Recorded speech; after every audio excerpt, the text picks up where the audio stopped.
In 1971, the United States severed the last connection between currency and physical gold. That was 53 years ago. What replaced it? Numbers in a computer. That's it. No gold backing, no silver backing, no commodity whatsoever. Here's what they're not telling you. Since that moment, the US dollar has lost 87% of its purchasing power. The government printed more money in 2020 and 2021 than in the previous 200 years combined, $4.5 trillion, created from nothing, and you paid for it. Every dollar in your bank account got diluted. Your savings, your paycheck, your retirement, all reduced in value while the number stayed the same. This isn't an accident. It's not economics gone wrong. This is the system working exactly as designed, a system that transfers wealth from you to those who control the money supply. Let me show you exactly how this works. By the end of this video, you'll understand the greatest financial transformation in human history. The moment money stopped being real and became a tool of control, you'll see who benefits, who loses, and most importantly, what you need to do about it. This is happening right now. While you're watching this, the value of every dollar you own is being systematically reduced. To understand why this system is so dangerous, start with what money actually was. For thousands of years, money meant something physical: gold, silver, copper, something you could hold, something limited by nature. You couldn't just create more gold. You had to mine it, refine it, mint it. Most people think money is whatever the government says it is. Here's the reality. Money is a store of value, a medium of exchange, and a unit of account. For it to work, people must trust it won't lose value overnight. Gold worked for 5,000 years because it's scarce, durable, divisible, and portable. There are approximately 205,000 metric tons of gold ever mined in human history. That's it. The supply grows by only 2 to 3% per year through mining. In March 2020, the Federal Reserve added $3 trillion to the money supply in just 3 months. That's a 20% increase in the total supply of dollars. In 1 quarter, no mining required, just keystrokes. Here's a specific example. In 1964, the minimum wage was $1.25 per hour. That was 5 silver quarters. Today, those same 5 silver quarters contain approximately $18 worth of silver. The minimum wage, $7.25. The metal kept its value. The paper didn't. Let me show you another case study. In 1933, President Franklin D. Roosevelt issued Executive Order 6102. The government confiscated gold from American citizens at $20.67 per ounce. Americans had to turn in their gold or face 10 years in prison and a $10,000 fine. 1 year later, the government revalued gold to $35 per ounce through the Gold Reserve Act of 1934. That's a 69% increase. The government bought your gold at one price, then immediately declared it worth 69% more. Instant wealth transfer, legal theft. This established a pattern. Control the definition of money, control the valuation, control the wealth. The Bretton Woods Agreement in 1944 made the dollar the world's reserve currency. Every other currency tied to the dollar. The dollar tied to gold at $35 per ounce. Other countries could redeem dollars for gold. This system lasted 27 years. By 1971, the U.S. had printed too many dollars. France, Germany, and other nations started demanding their gold back. The U.S. had promised $35 per ounce for $35 billion in foreign-held currency. But there wasn't enough gold, not even close. On the 15th of August 1971, President Nixon ended gold convertibility. No announcement, no debate, just done. The dollar became a fiat currency, backed by nothing except government decree. That's when money stopped being real and became digital. The Roman Empire provides the clearest precedent. In 64 AD, the silver denarius coin was 95% pure silver. It was real money. By 211 AD, it was 50% silver. By 270 AD, less than 5% silver. The rest, copper and bronze. The emperors needed more coins to pay soldiers, fund wars, expand the empire. Mining more silver took too long, So they diluted the currency, added cheaper metals, kept the same face value. Sound familiar? The result was catastrophic.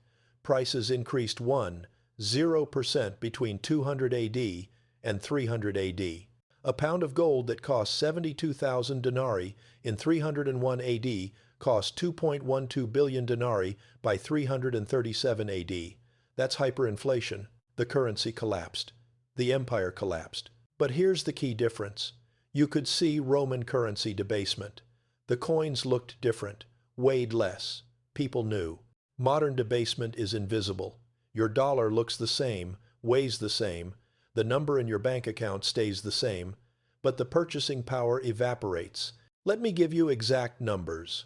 In 1971, the average U.S. home cost $25,000. The average new car cost $3,500. A gallon of gas cost 36 cents. College tuition at a public university, $394 per year. By 2024, the average home costs $417,000. That's a 568% increase. The average new car, $48,000. That's a 271% increase. Gas, $3.50 per gallon, a 872% increase. College tuition, $10,662, a 605% increase. Did homes get 15 times better? Did cars get 12 times more valuable? No. The dollar got weaker. The same pattern is repeating, right now, in real time. Between 2020 and 2023, the money supply increased 40%. The M2 money supply went from $15.5 trillion to $21.7 trillion. Food prices increased 25% in the same period. Housing prices increased 47%. Used car prices increased 42%. This is not coincidence. This is cause and effect. First, the Federal Reserve's balance sheet expanded from $900 billion in 2008 to $8.9 trillion by 2022. That's an 889% increase in 14 years. They purchased treasury bonds and mortgage-backed securities with newly created money. Quantitative easing, money printing by another name. Why it matters. Every dollar created reduces the value of existing dollars. Your savings account lost purchasing power while the balance stayed the same. The number didn't change, the value did.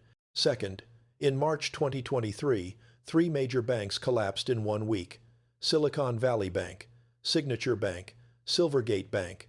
Combined assets, $319 billion. The Federal Reserve created the Bank Term Funding Program, lending $152.9 billion to prevent more failures. Where did that money come from? They printed it, created it digitally, added it to the system. Your dollars got diluted again. Third, the U.S. national debt reached $36.2 trillion in November 2024. It was $5.7 trillion in 2000.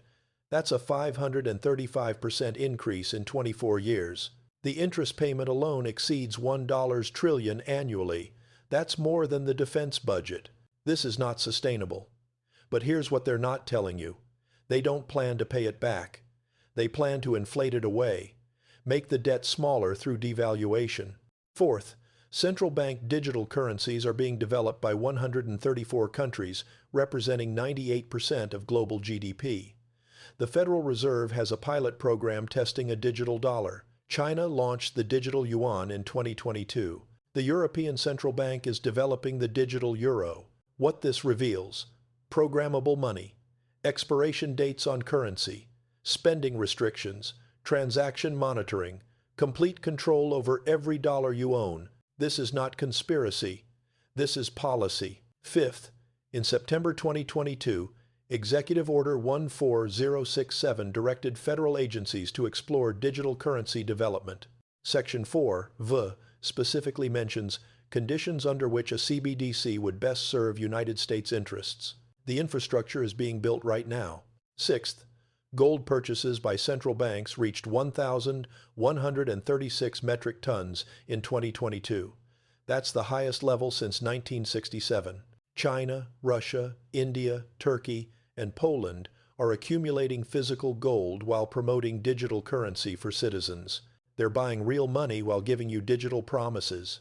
Seventh, the Bank for International Settlements published Project Icebreaker in 2022, testing cross-border CBDC payments. The Federal Reserve Bank of New York participated. The technology works. The framework exists. Implementation is the only question. Let me show you the specific numbers. The velocity of money, M2, dropped from 2 inches 2000 to 1.1 inches 2023. Each dollar changes hands less frequently. The economy is slowing despite more money being printed. That's a warning sign. Corporate debt reached $10.5 trillion in 2023. Consumer debt hit $17.5 trillion. Total private debt, $28 trillion. Combined with government debt, $64 trillion. The entire GDP of the United States is $27 trillion. The debt exceeds the entire economy by 237%. There are only 3 solutions: pay it back, default, or inflate it away. They chose inflation. Silent theft from everyone holding dollars. Here's exactly how this works. Let's say you have $100,000 in savings. That's your baseline. The total money supply is $21 trillion. The government needs $2 trillion for spending. They don't raise taxes. They don't cut spending. Instead, the Federal Reserve creates $2 trillion digitally and purchases treasury bonds. Now the money supply is $23 trillion. Your $100,000 is still $100,000, but it's now a smaller percentage of the total supply. Before, $100,000 divided by $21 trillion equals 0.00000476%.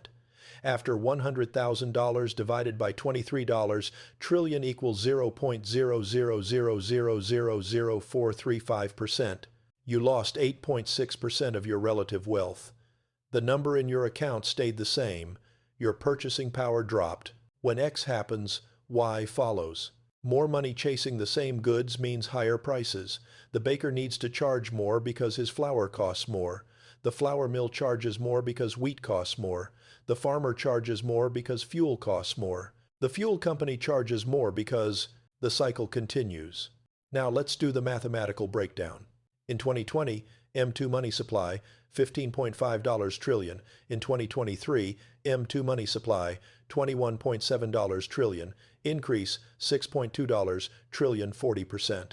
If your salary was $50,000 in 2020 and stayed $50,000 in 2023, you effectively took a 28.6% pay cut in purchasing power. The math.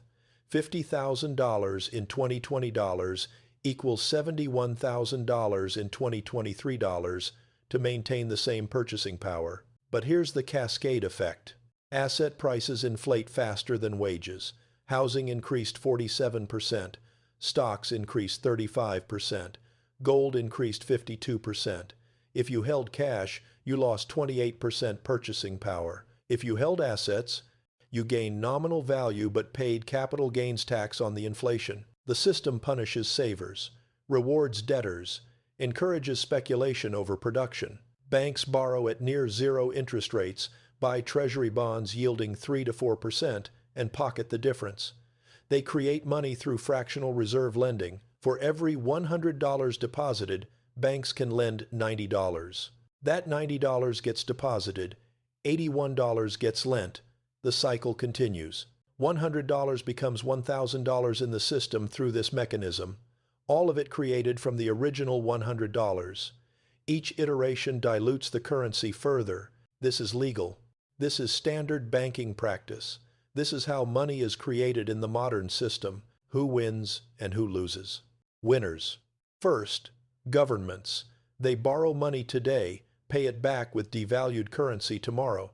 A $1 trillion debt from 2020 is worth maybe $700 billion in 2024 purchasing power. They borrowed expensive dollars. They're repaying with cheap dollars. Second, large corporations.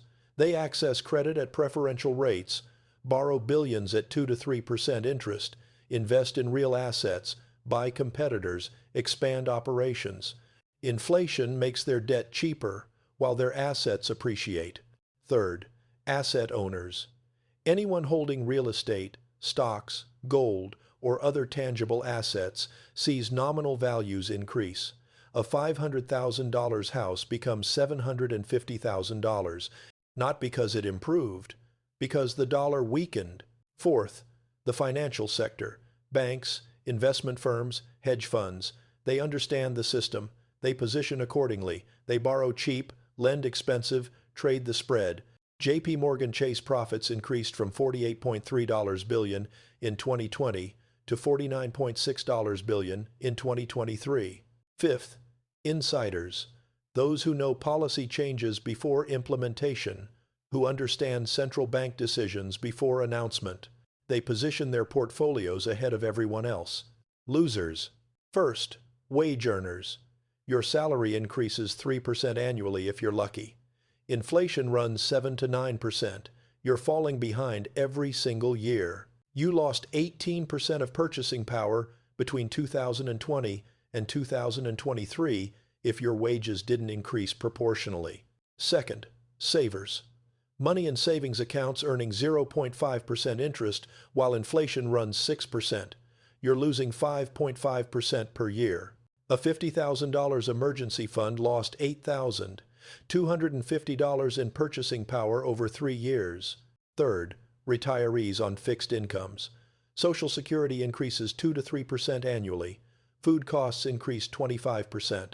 Healthcare increased 31%. Rent increased 35%. The gap widens every year. Fourth, small businesses. They can't access cheap credit like corporations. They can't raise prices as easily. They absorb cost increases until margins disappear. 22% of small businesses failed between 2020 and 2023. Fifth, renters. Housing prices increased 47%. Rents increased 35% in major cities. Wages increased 15% on average. The math doesn't work. More people priced out of homeownership permanently. Sixth, the working poor. Living paycheck to paycheck with no cushion. Food prices increased 25%. Gas prices increased 45%. Wages stagnant. The gap between income and expenses grows every month. Make it personal. If you had $25,000 in cash in 2020 and still have $25,000 in cash today, you lost $7,150 in purchasing power. That's real money. Gone. Evaporated. Legal theft through monetary policy. The median household income in 2020, $67,521. In 2023, $74,580. That's a 10.5% increase. But prices increased 18.9%. You fell behind. The average household lost $3,300 in purchasing power annually. This is wealth transfer. From those who save to those who borrow. From wage earners to asset owners. From citizens to governments. From you to them. Here's what you need to do. Now, first, understand the difference between money and currency. Money stores value across time. Currency facilitates transactions. Gold is money. Dollars are currency. Position yourself accordingly. Target 10–20% of your liquid net worth in physical precious metals. Gold, silver, held outside the banking system. Why? When currency collapses, precious metals retain value. It's happened in every major collapse throughout history. Weimar Germany, Zimbabwe, Venezuela, Argentina. Gold preserved wealth. Currency didn't. Second, reduce cash holdings to operational minimums. Keep 3 to 6 months of expenses in checking and savings. Everything else should be in productive assets. Real estate, stocks, commodities, businesses. Assets that generate income or appreciate with inflation. Why? Cash guarantees losses in an inflationary environment. Assets provide protection. A rental property increases rent with inflation. Stocks represent ownership in real companies with real products. Third, eliminate high-interest debt while strategically maintaining low-interest debt. Pay off credit cards immediately. Those 1.8–24% interest rates compound against you, but a 3% mortgage? That's cheap money. Inflation makes that debt cheaper every year. Specific numbers. If you have a $300,000 mortgage at 3% from 2021, That debt costs you $9,000 annually in interest. But inflation at 6% means your purchasing power decreases by $18,000 on that same amount. The bank is losing money in real terms. Fourth, diversify across asset classes and jurisdictions. Don't hold everything in one country, one currency, one system. Consider international investments, foreign real estate, offshore accounts in stable jurisdictions, cryptocurrency as a hedge against government control. Why? Capital controls happen fast. Bank holidays, currency restrictions, asset freezes. Diversification provides options when systems lock down. Cyprus in 2013, Greece in 2015, Lebanon in 2019. It happens. Fifth, increase income faster than inflation. Develop skills, start businesses, create multiple income streams. One job is vulnerability. 3 income sources is resilience. Passive income through rentals, dividends, royalties provides stability. Target a 10% annual income increase minimum. If inflation runs 6%, you need 10% growth just to get ahead. Anything less means you're falling behind. Bonus step: educate yourself continuously.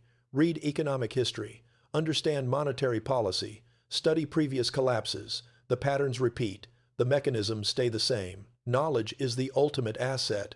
It can't be confiscated, taxed, or inflated away. Start with $100. Buy 1 ounce of silver. Hold it. Feel the weight. That's real money. Compare it to the paper in your wallet. Understand the difference viscerally, then scale accordingly. 10% of your net worth, 20%. Whatever provides peace of mind. The goal isn't speculation, it's preservation. The transition from gold to numbers represents the largest wealth transfer mechanism in human history. Invisible, legal, systematic. Your purchasing power is being extracted while the numbers in your account stay the same. This isn't slowing down, it's accelerating. Central bank digital currencies will provide complete control over every transaction. Programmable expiration, spending restrictions, negative interest rates. The infrastructure is being built right now. The choice is yours. You can ignore this information and hope for the best. Keep your cash in savings accounts losing 5 to 6% annually. Watch your purchasing power evaporate while the government prints trillions more. Or you can position yourself accordingly. Understand the game. Play by the real rules, not the ones they teach in school. Move into real assets. Reduce currency exposure. Protect what you've worked for. This isn't financial advice. I'm not your advisor. I'm showing you the system as it exists. What you do with that information is your decision. Do your own research. Verify everything I've shown you. The numbers are public. The policies are documented. The pattern is clear. If you want to stay updated on monetary policy, economic shifts, and wealth preservation strategies, join the membership. I break down complex economic data into actionable information. Links below. Share this video with anyone who needs to understand what's happening to their money. Most people have no idea. They see prices rising and blame corporations, blame supply chains, blame anything except the actual cause, monetary expansion. The system isn't broken. It's working exactly as designed. The question is whether you're positioned as a winner or a loser in this system. Position yourself now. Before the next crisis. Before the next round of money printing. Before currency controls. Before it's too late. The transition from gold to numbers changed everything. Your savings, your future, your financial security. Understanding this is the first step. Taking action is the second. What you do next determines whether you preserve wealth or watch it evaporate. The clock is ticking.